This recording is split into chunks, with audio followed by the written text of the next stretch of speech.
Минулый раз мы с вами паспрабавалі зрабіць такую веселую деконструкцию внутренней колонизации Александра Эткинда, книги адначасовай и прыгожай, якби паспяховай и в той же час правальнай, то есть якби прыгожай в тым сэнсе, что досыць артыстычна ён паспрабаваў разобраться с самой идеей, скажем, империи, а правальной в том смысле, что это ниводного разу не постколониальный проект российской культуры. Да? То есть вот переход до постколониальности у него не отбылся. Вот. И кто мне нагадає, чему не отбылся, то есть у чем основная... На мой взгляд, потому что он сам есть, то есть его мышление является продуктом этой системы. И он не смог просто его сломать в себе, как бы изменить в себе внутри. Поэтому немножечко дальше не пошел. Потому что еще сказали, что я не прочитал, жаль, что там немалось этого мы и яны, как будто там все в истории мы. Да. То есть он в основном своем гештальте, то есть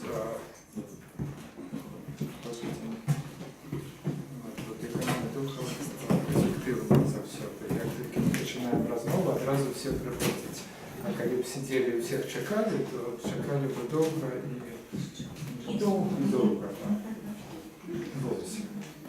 То есть, памятаете, мы говорили про то, что сама схема Эткинда, вот, якая покладена в основу внутренней колонизации, он с самого початку пишет, что проблема, скажем, Российской империи полягала, ну, вот, якби на тим, що не було дистанції до інших, як, ну, наприклад, у інших імперій. Да? Тобто Британська імперія от, була Британія, власне кажучи, і колонії. Да? А вот Россия не разрознивая свои колонии, она не бачить этой колонии. Для российской свядомости повсюль вот эта великая имперская мы, российская территория. То есть внутренние межи, поміж, ну, вот тем, что мы могли бы назвать вот, ну, навык метрополии имперской идентичности, они опознаются и концептуализуются внутри российской культуры не як межи поміж, ну, вот этой мейнстримом, якби, метрополии и колониями, а як межи поміж элитами и, скажем, периферии, там, або межи поміж столицей, знову ж таки, и провинцией. То есть досить комично, что основное шкодование Эткинда якраз про то, что империя недостатково эффективно колонизует, скажем, свои вот эти провинции. Он пишет про то, что вот, ну, вот як это так, внутренняя колонизация, да, то есть не отбывается. То есть провинции бедные, закинутые, элиты живут сами по себе, а провинции, скажем, сами. Вот. Ну и я подумал, мы домовились потиху вот, на апошніх зустрічах вертаться до себе и придумать, врешті-решт, белорусский постколониальный проект, ці хотя бы поспробовать зрозуміти, на чем он может полягать. Да? Но все ж таки и российских сябров не хочется забывать, а что мы могли бы, ну, вот, придумать, что могло бы быть вот таким русским постколониальным проектом? То есть, как вы думаете, мы казали, что... Чому колебі нарешті... Ну, я просто почала читати Еткінда, і мені саме головне питання, чому, коли ти прийшов на чужі землі і там свої порядки встановлюєш, але тобі треба вплисти праз море, то це колоніалізм, а коли не треба, то це внутрішня колонізація. І, можливо, коли якби, російці почнуть зрозуміти, що те, що море немає між ними і землями інших, и почнуть повышать эти земли, то это может стать не придумать такое метафизичное море, да, поміж власне Россией и всеми остальными территориями. Провести, нарешті, внутренние межи, да, внутренние межи поміж регионами, поміж этносами. Вот. И вот что цікаво, пам'ятаєте, ми казали про тое, што дэкаланізацыя і посткаланіяльны праект гэта заўсёды змены кодаў культуры.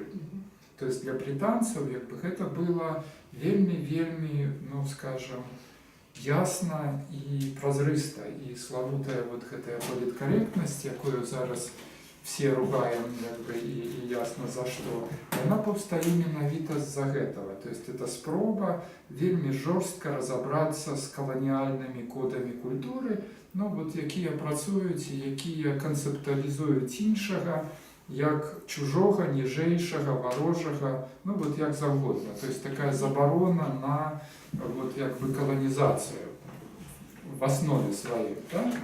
То есть вот штосьці такое мусіло адбыцца внутри расійскай свядомасці, внутри расійскай культуры. То есть вот прызнанне гэтых внутренних межаў і вот як бы забарона, ну, скажем, нават не агрэсіі, а вот такое, вот, скажем, адчужанага дыстанцавання як бы, і вынесення задушкі вот гэтых сваіх культурных кодаў, вынесення всех гэтых лакальнасцяў внутри Российской Федерации, Российской империи. То есть, может быть, по аналогии, так як для беларускай ідэнтычнасці, ну, самым вялікім выклікам, скажем, культурным з'яўляецца, ну, вот сама шматмоўная, шматкультурная традыцыя, і мы гаворым пра тое, што там, ну, Міцкевіч гэта наш, да? Але пры гэтым, ну, вот наш іншы, чым як бы мы. То есть мы не перапісваем его як беларуса, да? А гаворым пра тое, што вот як бы гэты польскамоўны Ліцвін Міцкевіч, які зноў жа такі адчувае адказнасць за прастору і за традыцыю, калі мы яго впускаем як бы як свайго, мы самі вымушаны змяняцца і пашыраць, ну, вот, далягляды і як бы і межы беларускай ідэнтычнасці, каб размясціць туды вот такога Міцкевіча. Да? Тое самае і для расійскай ідэнтычнасці, калі мы можам сабе придумаць такі як бы посткаланіяльны праект для Расіі, ён мусіць пачынацца з рэабілітацыі лакальнасці і з, можа быць, навязывання прапазіцыі, прапановы зусім іншага разумення прасторы. То есть вот чым абсолютная розница паміж расійскай свядомасцю і, скажем, там беларускай, я уже не буду браць пакуль украінцаў, гэта в адчуванні прасторы. Для беларуса прастора, ну вот як бы заўсёды гэта родны кут, гэта вот тая, скажем, лакальнасць, якая патрабуе увагі, даглядання, патрабуе быць названай, убачанай, скажем, вот неяк, ну, вот агароджанай, там, вот эта родная межачка, да? То есть вот дачыненне беларусаў з прасторай абсолютно інтымнае. І вот там як бы мястэчкі беларускія, вёсачкі, вот уявіце сабе, ну вот калі браць нават сённяшнюю беларускую культуру, постсавецкую і крышачку постмадэрнісцкую, посттрадыцыйную, тым не менш, нават у гэтай культуры захоўваецца фантастычная увага і, ну вот скажем, такая павага да лакальнасці.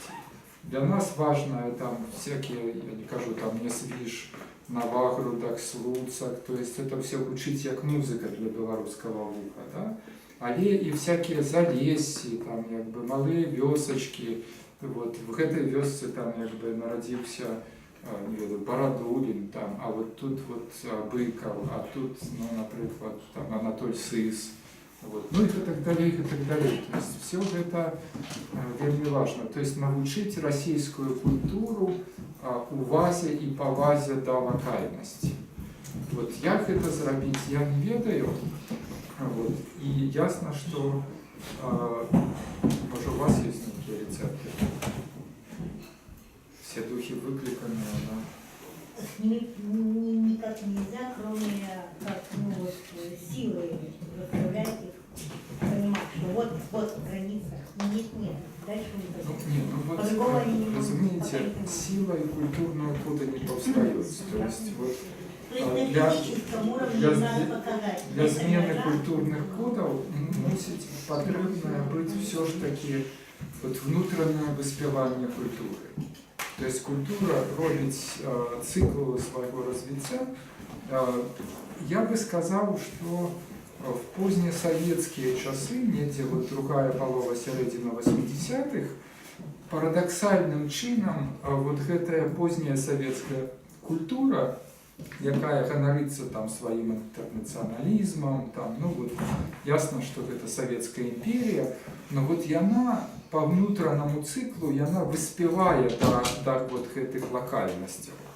Памятаеце, что паўстаюць якраз в гэтыя часы там национальные рухи, и что важно, в межах самой российской культуры паўстаюць, ну вот як бы такие школы, не ведаеце, вы памятаеце, например, фантастычную прыгожую школу балтыйскіх студыяў Топорова Иванова, то есть филологов, индоевропеистов, то есть людей, которые в принципе занимаются индоевропейскими, праіндоевропейскими там як бы мовами, але між іншим, паколькі балтыйскія мовы, ну вот вельмі цікавы кейс для вот гэтай інтэрпрэтацыі, яны пачынаюць займацца балтыстыкай і, скажем, рэканструююць, скажем, прускую мову.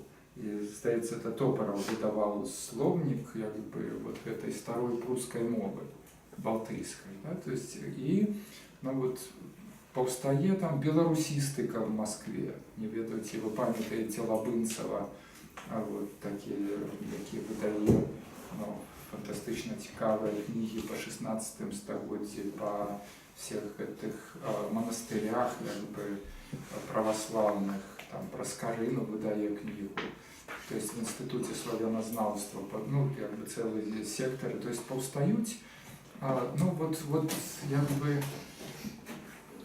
ну, ясно, что в сярэдзіне 90-х все это по инерции протягивается, еще институализуется, а потом отбывается вельмі дзіўная рэч. В России, в русской культуре, в Москве, вот все то, что уже напрацавано было там за позднесоветские часы, все эти схемы, вот, культурные коды, зрэшты, они просто вот отменяются, зникают. Путинской России уже.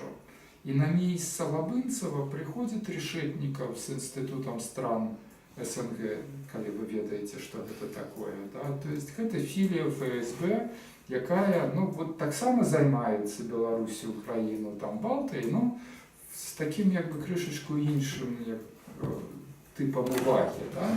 То есть займаюцца, вот, як бы, займаюцца як шпионы, да, збіраюць шпионскую информацию, инфильтруюць агентуру, то есть, ну, вот это вот, як бы, по сутнасці, вяртанне адбываецца з посткаланіяльных таких вот гештальтаў назад у архаічныя імперскія, у каланіяльныя. Вот. І тое, што, ну, напрыклад, скажем, было напрацавана і відавочна ўжо там вот в першай палове 90-х, яно знікае, распушчаецца. Што цікава, вот як бы мы дзівімся, адкуль, чаму Украіна, да, і вот як паўстае тая ж расійска-украінская вайна. Вот звярніце ўвагу на фантастычна цікавую постаць российского историка Алексея Миллера, галоўнага специалиста по украинским пытанням, які, зноў жа таки, з конца 90-х вельмі актыўны в самых розных, ну, скажем, интеллектуальных асяродках. Он читая курсы, нават приезжал до нас в Минск, мы его запрашали на школу по постколониальных исследованиям. И он специалист по империи 19 стагоддзя по украинским пытаниям.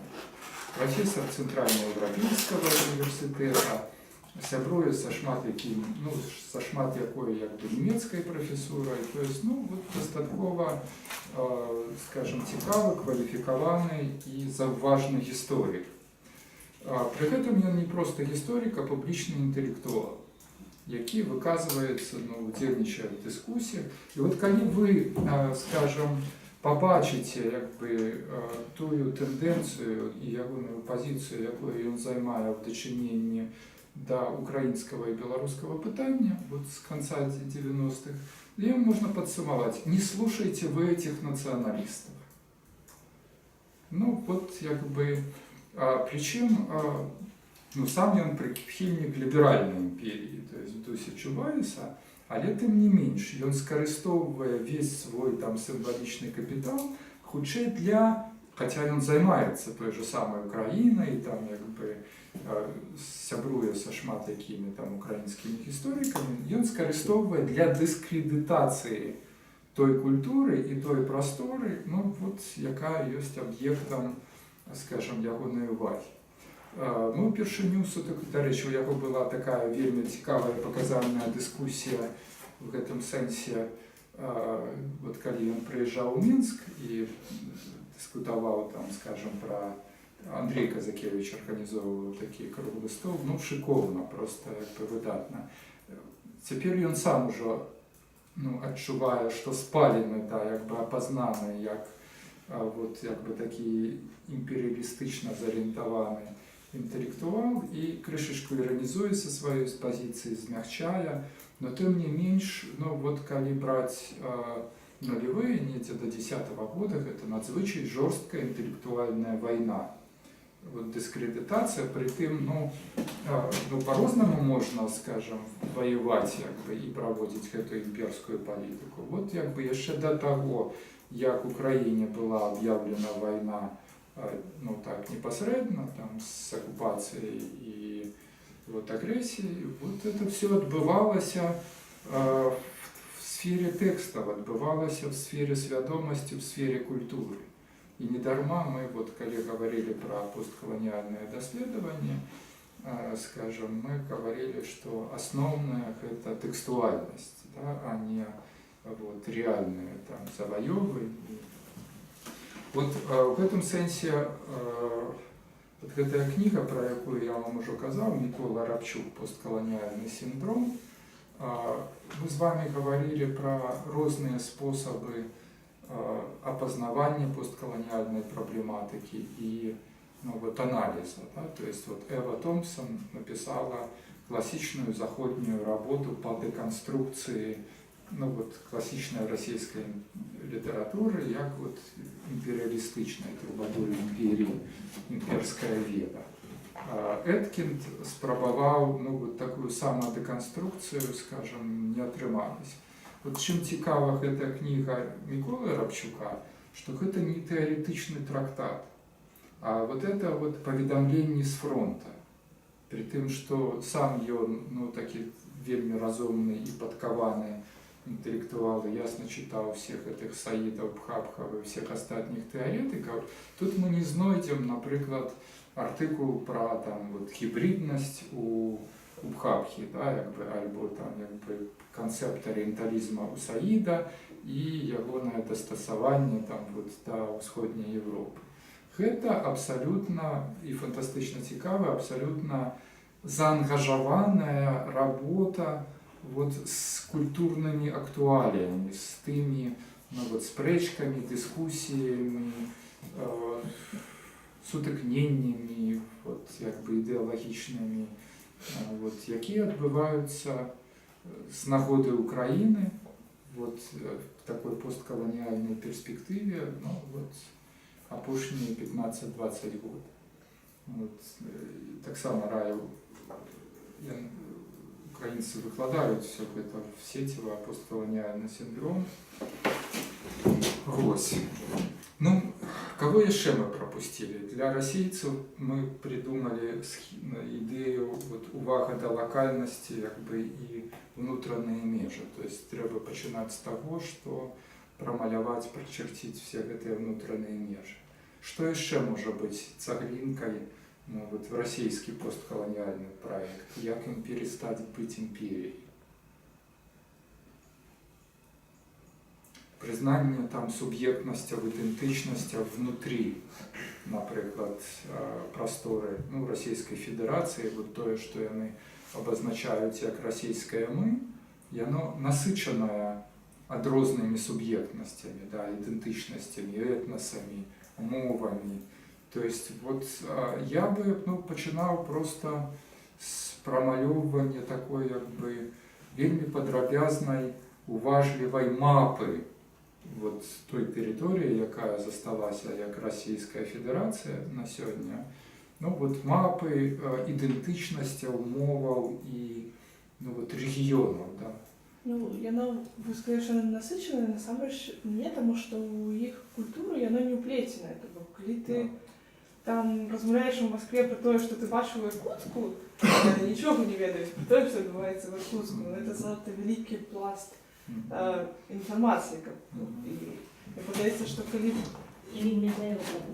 Коли б вынайдзены нейкі такі механізм, который дазволіў бы ўключыць вось гэтай карціны свету у такое агульнарасейскае, потому что калі яны намагаюцца зразумець, што такое расійскае насамрэч, то это такое вельмі маленькае таго, чым яно магло быць, калі б яно не ігнаравалася, што ёсць там на гэтых тэрыторыях, а неяк яго выбірала ў сябе. Я думаю, што толькі небяспека можа іх прымусіць як бы звярнуць увагу на чужыя ідэнтычнасці. І в гэтым сэнсе рэгіянальныя рухі. То есть вот як бы зараз з'яўляецца вельмі много сайтаў, такая региональная Россия, где як бы, самые розныя, причем таких як бы агульнанациональных сайтов, где розныя регионы представлены и где яны спрабуюць вести диалог не праз Москву за пасярэдніцтвам цэнтральных элітаў, да, а непасрэдна адно з адным. Тое самае, як в позднем Советском Союзе, такая взрывная ситуация паўстала тады, калі все перестали ездить в Москву, а пачалі ездить там з Менска в Вильню, в Вильне там в Ригу, с Менска в Таллин, и пачалі вот эти вот горизонтальные сувязі напрацоўвацца. А что нам рабіць с российской мовой? И нам, як бы, в принципе. Есть некий постколониальный вариант. Просто якби російська мова, то мова не тільки яка належить якби Росії, це нечто більше речі. Мова, яка належить якби, російська мова не скончилась якби межами Росії, вона якби більше за цієї межі. Це якби факт і даденість. Не треба якби її прибирати до рук. Просто інші люди сам мають справу на російську мову. Тут просто надо объяснить, что она не принадлежит РФ. И вот я тут думаю, коли в англомовной просторе в свой час придумали такую, смешную, але эффективную фишку, они начали писать English с великой літери, як тая мова, на якой розмовляють британці, американці, австралійці, і English з маленької літери. Це тая мова, на якой розмовляємо ми, якби, коли спробуємо домовитися одним з одним, там, вот где-нибудь там, в Різе або в Амстердаме. Да? То есть вот это вот English, да? Такая постколонизация вот самой мовы. Да? Вот. И тут я разумею, что гэтыя затятыя беларускія спрэчкі Беларусь-Беларусія, да, при тым, што, напэўна, з лінгвістычнага пункту гледжання яны не вартыя там той энергіі, да, якая. То есть, насамрэч, гэта сімптом вот гэтай посткаланізацыі самой прасторы мовы. Да? То есть, сапраўды, то есть, калі і як гэта не смешна, там Лукашенко, які заяўляе, што не аддадзім, ён як бы самы вялікі посткаланіялізм сярод всіх нас апынаецца. То есть ён больш разумее посткаланіяльную тэорію, чым як бы, все астатнія разам взяты. Да? Это жарт, конечно. Вот. А тым не менш. То есть расійская мова як мова камунікацыі і мова, якая не абавязкова можа быць выступаць в якасці інструмента імперскага праекта і імперскай дамінацыі, яна просто просіцца на такое пераўсведамленне. Да? Што яшчэ? Лакальнасць, рэгіёны, ідэнтычнасці, мова. Гісторыя. Минулое. История. Вот это вот самое цікавое, да, то есть, что такое российская история? Ну, это фантастично пригожий проект. Переписать российскую историю с перспективы не российцев. То есть написать историю Российской империи, например, и Советского Союза, там, белорусам, эстон, ну, то есть вот с іншої перспективи. І, до речі, от такі самі просунуті російські історики, які, по-моєму, в Казані заснували сайт і проект об імперії, вот, как бы, там, от империи, после, ну не после империи, но вот про империю, да, как бы. Вот, и они спробуют написать новую российскую историю.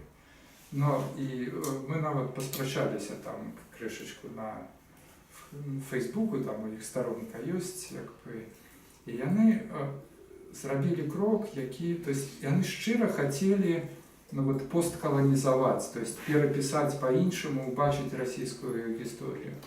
Но ничего лепшего не придумали, як назвать, как бы, ну, вот, свою новую историю, история Паўночнай Евразии, и по сутности распустить все локальности вот в этих, ну, таких гиперструктурах а-ля Брадель, там, как бы, Валерштайн, там, то есть они вот такие имперсональные абсолютно процессы берут, что вот там на территории Паўночнай Евразии, вот там, ну, скажем, там, в 10 стагоддзе отбывались процессы, там, ну, вот, становления, там, того-то, того-то, того-то. Но я кажу, что вот это то же самое, как Российская империя, ну, вот, проект, такие, скажем, телеологии имперской, но только замаскированы. То есть, насамрэч, трэба было робить абсолютно адваротнае. Не Паўночную Евразию брать как вот цельность некую, якая развивалась вот так синхронно, а писать как бы вельмі много асинхронных локальных расповедаў, причем включаючи, ну, вот, аутентичные голосы. Потому что памятаете, как бы Гаятри співак, ці можа падпарадкаваны прамаўляць, як бы лакмусовая паперка посткаланіальнага мыслення, як бы палягае на тым, ці даем мы месца вот гэтай рэпрэсаванай суб'ектнасці і ідэнтычнасці, і ці мы дазваляем гэтай ідэнтычнасці гаварыць саму за сябе. Ці мы вот га-га-га, то есть все за яго раскажам, і які ён, і што ён мусіць рабіць, то есть вот простора шматгалосся мусіла быць, так, як бы замест вот гэтай Паўночнай Евразии, страшнай і... Ну, як гэта будзе столькі непрыемнай правды, ці вытрымаюць расейцы. Ну, тым не менш, вот іншага варыянта я не бачу для іх. Вот, альбо впустить гэтыя галасы. Вот, Татарстан, как их правильно назвать, татары, вот они этим занимаются. Так. Ну, не только татары, насамрэч, ну, вот гэтых галасоў ужо як бы вельмі шмат, і сённяшняя ситуация там с нетом, с социальными сетками, яна, ну, вельмі спрыяльная для таких вот локальных супольнасцяў и локальных голосов. Они даже свою территорию и то разделяют на отдельные территории отдельных родов и так далее.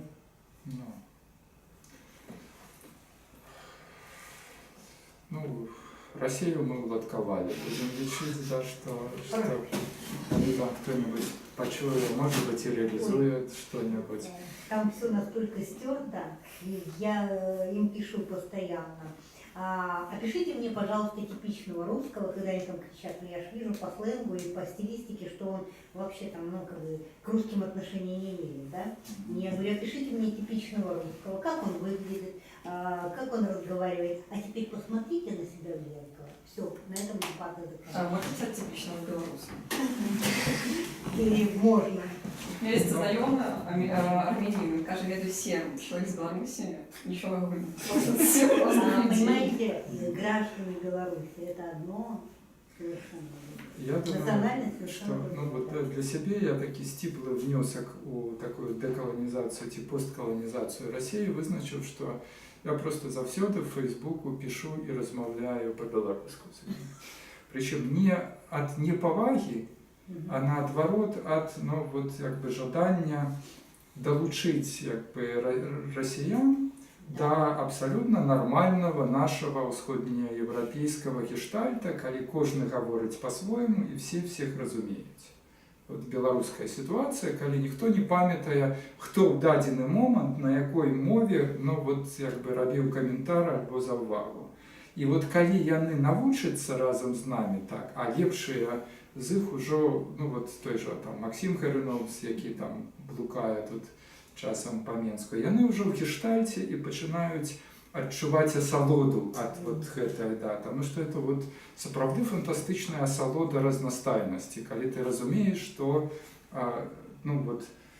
ты прыняты в любой сваёй ідэнтычнасці і моўнай іпастасі в гэтым вялікім поле, і адбываецца зацікаўленая размова, дыялог самых розных гэтых ідэнтычнасцей. Вось.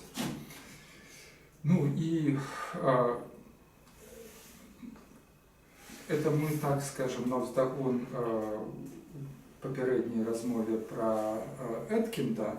Эткінд всяго гэтага, на жаль, не разумее. То есть ён прадстаўнік, тыповы прадстаўнік, в пэўным сэнсе, каб не пакрыўдзіць чалавека, потому что я ставлюся з сімпатыяй да ягоных, до стиля, до работы. Но это такой «Газпром», но только в гуманитарной сфере, то есть гуманитарный «Газпром», який, скажем, мае цудоўную сям'ю, біяграфію, скажем, кар'єру, які абсолютно не разумее сутнасці праблем самой культуры, з якой ён выйшаў, адарваўся і давно ўжо згубіў сялякі контакт жывы.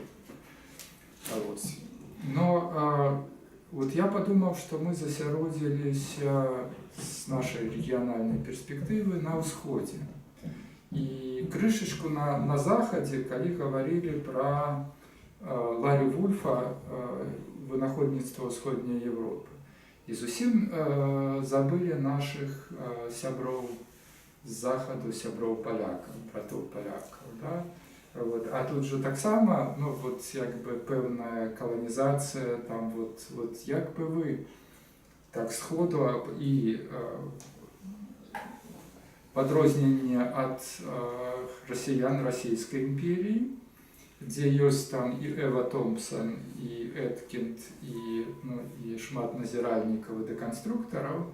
Гэты тип дачыненняў, скажем так, беларуска-польскі, літоўска-польскі, украінска-польскі, з перспектывы посткаланіальнай тэорыі яшчэ ніхто не спрабаваў убачыць і прааналізаваць. То есть, як вы думаете, на ваше адчуванне, ці адбыўся в польскай культуре пераскок ад такого імперского колониального ставлення и пераскок у постколониальную стадию? Нет? А на чым вы грунтуецеся? То есть, что поляки досюль страшные колонизаторы и марят захопить все, и... Я общалась с ними, и с нашими поляками, белорусскими, закончилось тем, что сидел у них в этой общине и сказала, чемодан вокзал Польша. Они вышли все вместе, оставили меня одну, совещаться, что с этим делать. Потом пришли и начали более-менее конструктивный диалог. Так что я не считаю, что они перепрыгнули. А есть, коли казаць про польскую культуру, про польских интеллектуалов 20-го стагоддзя, может быть 19-го стагоддзя, некие, скажем, прыклады того, что мы могли бы назвать постколониальным мышлением. И такая самодеконструкция всех этих стереотипов. Может, даже Мицкевич у них там спутался. Мицкевич, да. Мицкевич таких слов не ведал. Нет, я не говорю про лексикальник, про отчувание, такое, но помежное. Авдушенко написал пригожий текст «Мицкевич як креол». То есть і дзе паспрабаваў стварыць канцэптуальны апарат для аналіза пэўнай ідэнтычнасці тутэйшай, але якая тым не менш не паслугуецца тутэйшай мовай. Да? То есть Мицкевич як креол – это что значит быть тутэйшым, вызначаць себе як ліцвіна польскай культуры, і адпаведнай апеляцыяй да польскай традыцыі. А в 20 стагоддзі ёсць фантастычна прыгожая постаць, якая легендарная для палякаў, якая зрабіла гэтую работу. Можа быць, дзякуючы ёй, все з палякамі в 90-е і в нулевые было больш-менш так прыгожа. Хто это мог быць? Цэлы асяродак нам такі. Ежы Гідройц і асяродак парыжскай культуры. Прычым, Ежы Гідройц нарадзіўся ў Мінску, і адразу скажу, што і, конечно, Мілаш Чеслав, які працягвае гэтую традыцыю ліцвінства польскай культуры. У пэўным сэнсе ён, там, скажем, працягвае Мицкевича, да? Але толькі ўжо в 20 стагоддзі значна, зусім іншай сітуацыі, і ягоныя спробы перавучыць палякаў, то есть пераарыентаваць культурныя коды палякаў так, каб яны ўбачылі і прызналі літоўскую, беларускую, украінскую ідэнтычнасць, гэта неацэнная работа. Но, канешне, першы быў Ежы Гідройц, які, памятаеце ягоную біяграфію, пачынае там в міжваеннай Польшчы яшчэ, яшчэ зусім маладзенькі журналіст і палітолог, але пасля Другой сусветнай вайны, скажем, застаецца ў Парыжы, стварае гэты асяродак, выдае часопіс «Культура» і стварае цэлую канцэпцыю такого пераўсведамлення, скажем, польскай ідэнтычнасці. І ён прыдумаў нават тэрмін прастора УЛБ. Гучыць каструбавата, Украіна, Літва, Беларусь. Ён адназначна, то есть тэзы вельмі простыя, калі так іх скажем, што Польша на працягу мадэрнасці, на працягу апошніх 2 стагоддзяў вела з расійскай імперіяй і з Расіяй каланіяльныя войны за ўсходнееўрапейскае памежжа. За тэрыторыю Украіны, Літвы, скажем, Беларусі.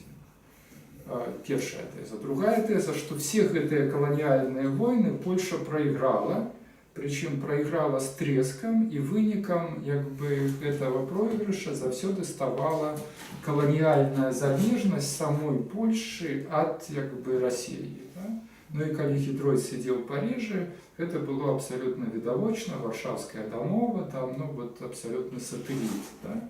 А ён же еще памятае міжваенную Польшу.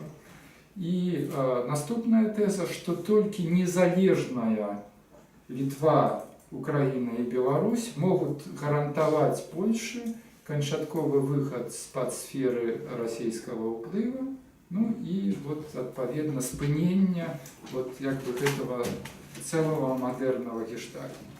То есть это была абсолютно скандальная теория, скандальная заява там в 50-е, 60-е, 70-е годы, калі там Лондон, Париж, Злученные Штаты были просто утыканные мілашнікамі Вільно, там мілашнікамі Львова, там Гродно.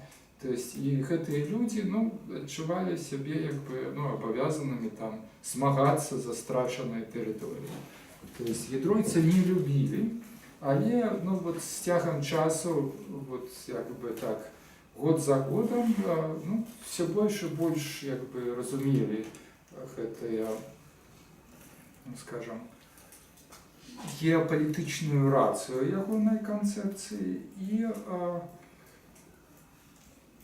ну, такую суседскую правду, то есть, што сапраўды трэба перастаць ставіцца да беларускай, украінскай і літоўскай культуры як да, ну, вот, братоў меншых. Да? То есть трэба убачыць гэтыя суб'ектнасці, прызнаць права і пачаць дыялог. А вот, ну, паспяховасць гэтай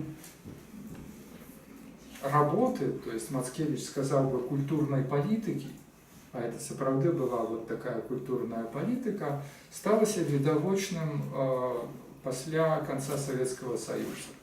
Вот, пачатак 90-х мы толькі выскоквалі, ну, там, як бы, в працэсы нейкія стварэння незалежнай беларускай культуры, канструявання ідэнтычнасці, і тут раптам абнаружылі сябе в дыялоге з палякамі. Я вам скажу, что это вот для меня одно из самых прыгожых и каштоўных, ну, там, пераживанняў, успамінаў и, ну, камунікацый культурных. То есть все 90-е адбываўся дыялог з польскай культурнай элітай, якая была непараўнальна больш, ну, там, як бы, вялікая, разумная, мудраная, насычаная, скажем, ну и так далее. Больш за тое, з усімі нашымі літоўскімі і украінскімі сябрамі мы сустрэліся і пазнаёміліся менавіта в Варшавах, в Люблінах, в Казіміжах Дольных, там, вот, ну, вот во всех этих. То есть поляки сапраўды, ну, паспрабавалі праводзіць такую посткаланіяльную палітыку, і гэта было надзвычай эфектыўна.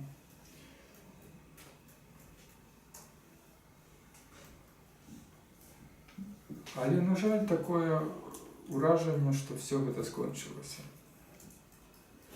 Неясна, правда, чаму, но вот апошнія 5-7 год ёсць такое адчуванне, што Польша закрылася. Да? То есть, А чему ты лишишься, что те кроки были эффективными, когда не закрылась? Чому эффективными? Ну, напевно, тому что эффективными. То есть некие критерии эффективности, ну продукты. Когда відбувається откат, то что-то змінилося так кардинально, і все одно зараз бачимо Польщу такою, як вона є. А мы можем сказать, что это не инициатива так замкнуться была, а, ну, это было, что стенок стал виснову причини, яка відбувалася тут. А ось те, що тут відбувалося, то вже викликає питання. Тому, мабуть, вони мали всі на то причини замкнутися, ось як там Росія зараз ставить межу. Видите, ну я б скажу, вот у чым эффективность. Паланафільства беларускай культурной элиты, веданне мовы, то есть за 90-е все повывучивали мову, польскую мову, да, и читают гэтые тексты. Польскомовные творы там, от Мицкевича до Писецкого и Баршевского там, читаются в оригиналах, перекладаются и разглядаются як свое. Увесь час адбываецца веданне, камунікацыя, причем, ну, такая, скажем, серьезная коммуникация, сяброўства, горизонтально, вот горизонтальные связи.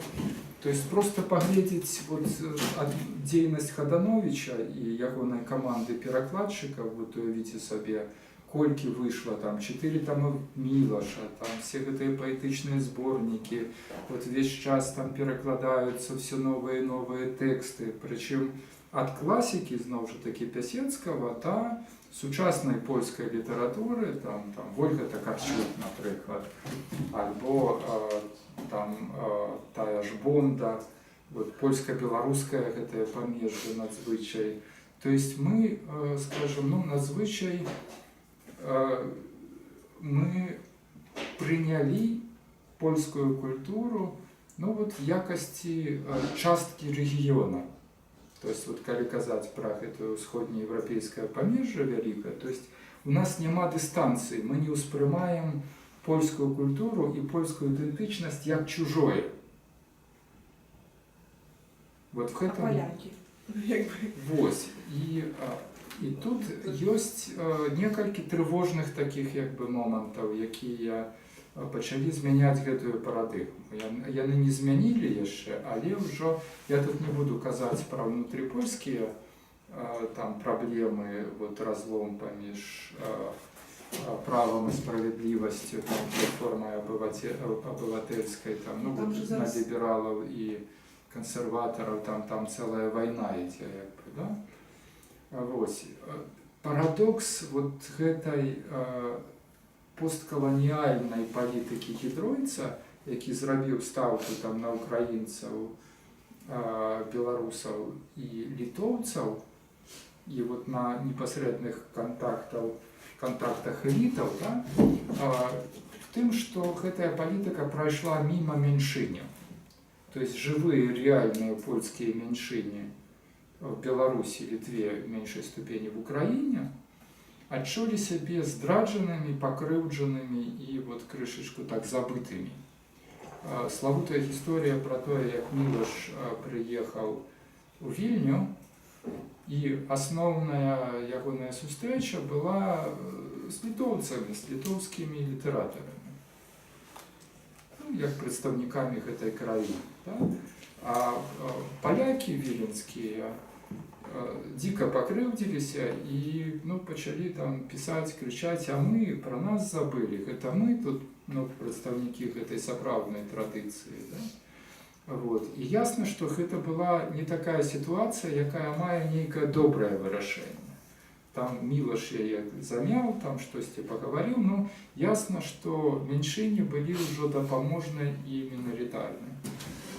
І вот я вам скажу уже в дусі Мацкевича, які любіць спасылацца на Facebook в якасці там, вот, прыкладаў актуальных дыскусій, сапраўды, можа быць, нават не толькі за себя. Нам вельмі лёгка размаўляць з польскімі культурнымі элітамі і вельмі складана з прадстаўнікамі польскай меншыні. Прычым мы дакладна ведаем і разумеем, што польская меншыня, мы з прадстаўнікамі гэтай меншыні на адным баку барыкады, з аднаго боку.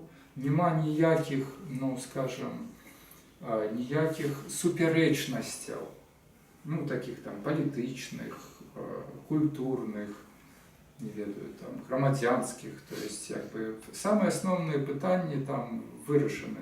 Все за дэмакратыю, все ну, вот, признаюць там непарушнасць межаў, як бы, і тое, што там вот, все грамадзяне Беларусі, то есть это все ясно.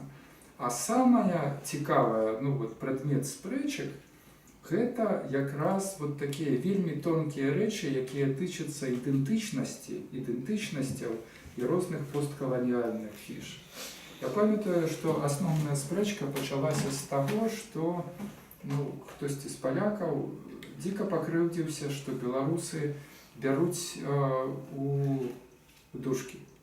Не в дужкі, у гэтыя у двукоссі вызначэнне, там, палякі, да? Что вы не верите, что мы там сапраўдныя палякі, да? То есть мы сапраўдныя палякі, да? То есть это, ну вот, яны расцэнілі гэта як форму непавагі. Что? А что, разве кто писал? Раз по раз такое здараецца. Это не грамотно. Причым, ну, мы спрабуем растлумачыць, што насамрэч гэта не форма непавагі, а гэта спецыфіка беларускай ідэнтычнасці посткаланіальнай, якая готова примерять на себя як бы самыя розныя маскі і не до конца атаясамлівае сябе з усімі маскамі. Памятаеце, калі мы казалі пра тутэйшых, мы гэты феномен гаварылі, што мы і самі пра сябе можам як бы гэтыя двукосі пра сваю ўласную беларускую ідэнтычнасць таксама дадаць. Таму што мы самі на нашых вачах конструявали свою идентичность и придумывали эту идентичность. Это нормально вот в такой ситуации постколониальной. Да? Вот. И тут оказывается, что ну, вот это один из таких как бы, важных, что яны концептуализуют нас, вот як белорусов, не праз постколониальные, типа постмодерные окуляры глядять, да? А вот менавіта в самым банальным, традыцыйным, ну, крышечку, ну, з перспективи меншини не особливо поколонізуєш, да? Але тим не менш, вот, ну, ви ж білоруси, да? Вот ви на Усході, а ми поляки, ми якби вот, цивілізація, да? Вот это вот гульня в ієрархії, хоча вона не до конца, може бути, тематизується, вона присутнічає. Ми, навіть був такий момент, коли я там написав уже там розгарячившися, що видите, я більше поляк за, ну, вот, за всю вашу меншину разом взятую, да? Тому що, ну, сапраўды, якби, польська для білоруської ідентичності один, ну, з таких самих важних факторів у 90-ті і в нульові, які, ну, скажем, абсолютно добре себе показав і добре працює. Да? Тобто, в певному сенсі, ну, наприклад, для Москви або там Петербурга, ми всі поляки. От коли ви приедете в Москву, ну, и почнете говорить и рассказывать про себе, про свою деятельность, якби про ідентичність, спочатку буде, ну, такий, скажем, концептуальний ступор і некий диссонанс когнитивний, что, ну, это ж, ну, белорус такого не может, якби, таким не может быть, да? А потім я щось перещелкиваю, со мною це здаралося десятки раз, да? Вот розмовляю з чоловіком, щось перещелкиваю, все ясно. Ви просто поляки, якби, от, якби, все нормально, да, то есть, давайте далі. Ось. І ще один, якби, ну, такий, скажімо, момент, який Георгій Касьянов зараз назвав міфами заповоленого діяння. Да? То есть, це спроба покласти в подмурок польської ідентичності, вот, тутейшої, да? Міжвоєнну Польщу, армию Краеву, ну и вот всю эту колониальную администрацию. Вот тут вот это уже одразу закладається конфликт з білоруською ідентичністю вельми жорсткий, тому що, ну, який б там ни був білорус, там левый, правый, зеленый, ну вот який завгодно, но якби Рижська домова, поділ Білорусі на захід і усход, і дальнейшие події, это, ну, однозначно оккупация з заходу і усходу. Да? То есть, ну, і коли вот меншиня спробує покласти в основу міфа своєї ідентичності, ну, вот, міф героїчних окупантів, які вот, були наверсе, да? То есть, ну, это просто глупо. А такое відбувається, на жаль, і в Вільні, і в Городні. То есть, ну, Берасті так само крышечку якби есть, но вот, на жаль, это то, что відбувається в апошние, може бути, 5-7 год. Замість того, каб брати, наприклад, польсько-білоруську шляхту, яка писала по-польську і яка об'єдновує реально, також Баршевського, Міцкевича, Бохвіца, там, якби, ну, то все 19 століття, краєвців. То есть, якби, ну, вот куча всяких, ну, фантастичних, ну, вот, геніальних, якби, людей, які тут жили, творили, писали і були тутейшими, да? То есть, ну, не Березу Картузскую, и не Осадников, и не полицаянтов польских, да? То есть, ясно, что тут уже вось. Так что в Польше, я думаю, что мы маем такой откат от гидройца. Вот, и вот эти постколониальные диалоги и аналитики и деконструкции белорусско-польские, литовско-польские, украинско-польские еще наперед. А вы не сочите за этим конфликтом, что вокруг фильма «Волынь» зараз? Сочу, конечно, потому что у меня там шмат украинских сябров, да. И сапраўды, что цікаво, і, в принципі, вот, активізація самої теми волинської, да, якби, що цікаво, що тему спробували там 10 разів продумати до кінця і закрити. Ну, то есть там и пробачення, і, ну, сумісні заяви, там збиралися і політики, і кветки, і інтелектуали. Но вот якби є соціальна замова якая якби активізує то есть у нас мы налічили 3 блока колоніальних і постколоніальних проблем з Усходом. Росія, яка зовсім не збирається проводити там роботу над помилками і деколонізуватися якби внутрі себе, да? А наоборот спробує вот так вот реактивувати, якби ніяк обудить, скажем, свою імперську ідентичність і імперський досвід. Ми маємо Захід, близький Захід, Польщу, яка імкливо откатывается от спадщины Гідройца, ну и вот якби в некую такую, скажем, национальную, там вот эту самую банальную позицию становится. Ну і ми маємо Захід з великої літери, от як цивілізаційний фактор, то, про що писав Ларі Вульф. Тобто ми, як Усходня Європа, як цілий регіон, який знаходиться в ситуації залежності або постзалежності від якби, Заходу як цивілізації. Тобто ми якби і частка цієї цивілізації, але в той же час і периферія, скажем, провінція в этом сенсі відчуваємо вот такую відчуваємо непокой. Ну и что нам робить? То есть, что нам для самих себе придумать вот, в ситуации 3 колонизаций якби, и 3 векторов? Какая может быть белорусская идентичность? Может быть? Это мы так потиху переходим до кульминации и основной частки. У нас еще 2 зустрічі застанется, да? І ми якби цілком їх присвятимо конструюванню самих себе і придумуванню самих себе.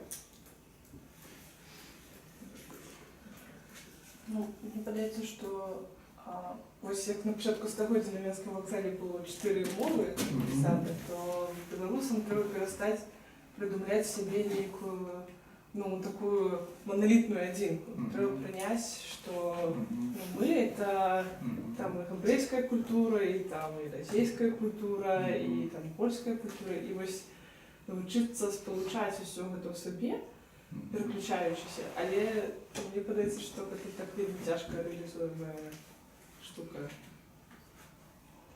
А як ми можемо це, ну, а чому тяжко Ну, бо гэта патрабуе дастаткова моцных асабістых намаганняў людзей, потому что шмат людзей просто не ведаюць про тое, што Беларусь это ну вось шмат таких кавалачкаў, калі там паехаць просто в нейкі горад і збытацца ў людзей пра падзел Беларусі 39-го года мало хто возьме і сходу скажа, што там адбывалася. Ці там чаму Міцкевіча лічыць тым ліку беларускім. І гэта просто патрабуе нейкай такой ну, вельмі вялікай працы адукацыйнай і ну, людзі заўсёды простых адказаў шукаюць. Хто падтрымае? То есть выглядае эффектна. Вот калі уявіць сабе, скажем, ну, шыльда на Мінскім вакзале, але вот вітрина там культуры, ідэнтычнасці, там вот всего, да? То есть только 4 могут, еще что-то есть. Конечно, 30% белорусов это так называемые татары. Вот. И татары мы так само. Ну, я здесь писать было прикольно. Фішки там. А як это вот реализовать практично, коли мы вот уявляем себе, что есть же культурные институции, элиты, то есть ясно, что держава...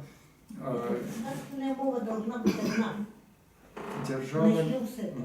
Никаких российских, там ничего. Государственная. По-моему, без бала. А все остальное, ну, я не знаю, может быть, как-то на локальном... Я не думаю, что стоит рвать Беларусь на кусочки, да? Можно развивать эти культуры локально как-то, но не обособленно. чтобы не было этого разрыва на кусочки. Зачем еще нас разрывать? Это не разрыв на кусочки. Це вельми важно. Бачите, одразу страхи з'являються. Якби певне, це значить, що сама ідея, 4-5 там мовок, суб'єктностей, мусить вельми грамотно бути обозначена і знайти собі відповідне місце, де би вона ефективно працювала і робила свою роботу, і в той же час не викликала страху, подела, разрыва на кавалки, тому що покольки вся історія Білорусі – це історія розривів, поділів і это самое, то есть, примем, что это страхи обоснованные, да, то есть они так само присутничают у культуры, як то есть, як ми можемо, коли б хто-небудь придумав культурную стратегію, ці культурную політику, как вернуть гэтую разностайность, да?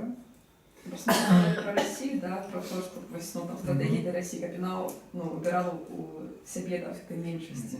То зараз то же самое про Беларусь, да, когда не просто вот мы белорусы, там мы российцы, мы что-то такое, а мы сейчас говорим. Тогда Государственная мова, она одна. Пожалуйста, я не знаю. развиваемся на локальном уровне. Почекайте, Показываем, что мы разные и равные. Вы покуль мы в ogóle про державу еще не говорим, да, потому что ясно, что держава этим займаться не будет. Конечно.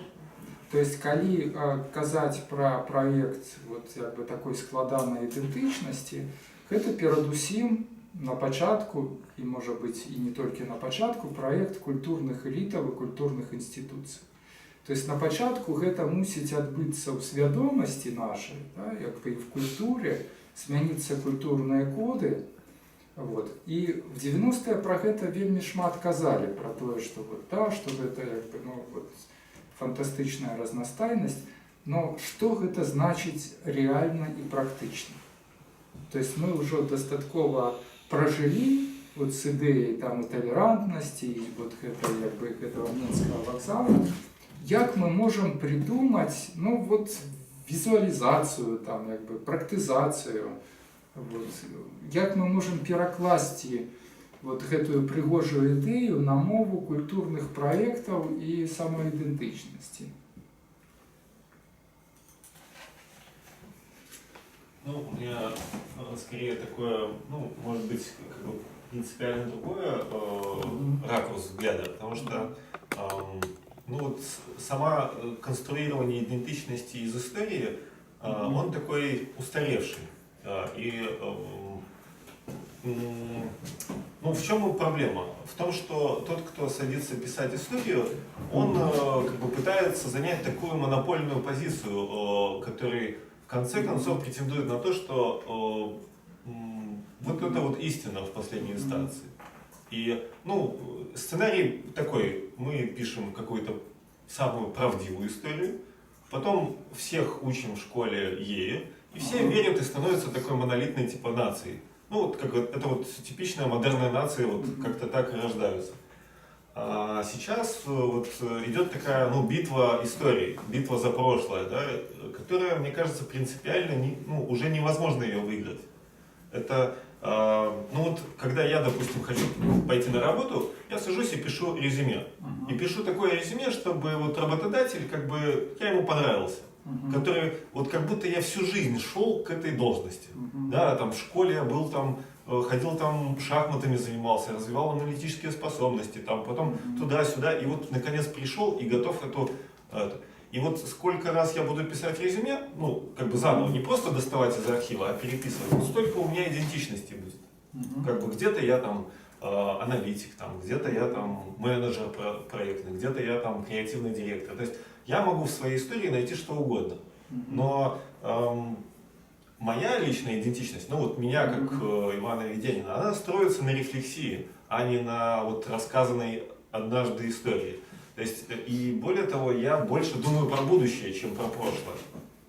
И это особистая идентичность, да, идентичность культуры.